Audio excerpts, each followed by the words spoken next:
வருகிற ஜூலை 10ஆம் தேதி வெள்ளிக்கிழமையும் பரணி நட்சத்திரமும் சேர்ந்து வருகிறது.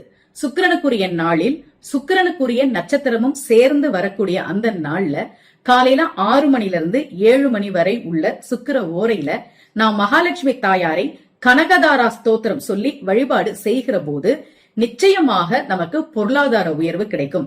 ஆதிசங்கரர் அயாசகனுடைய வறுமையை நீக்கித்தர வேண்டும் அப்படின்னு மகாலட்சுமி கிட்ட கோரிக்கை வைக்கிறார். மகாலட்சுமி தாயார் இந்த பிறவியில் அவனுக்கு விதிக்கப்பட்டது வறுமைதான், அதை அவன் அனுபவிக்கிறான் அப்படின்னு சொன்ன உடனே ஆதிசங்கரர் விதித்ததை அனுபவிக்க வேண்டும் என்றால் தெய்வம் என்று நீ எதற்கு, அவனுடைய வறுமையை நீ மாற்றித்தர வேண்டும் என்று பாடியதுதான் கனகதாரா ஸ்தோத்திரம்.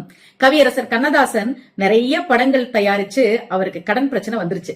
அப்போ அவர் கனகதாரா ஸ்தோத்திரம் படித்து அந்த கடன் பிரச்சனையிலிருந்து மீண்டு வந்ததுனால கனகதாரா ஸ்தோத்திரத்தை அவர் தமிழ்ல மொழிபெயர்த்திருக்கிறார்.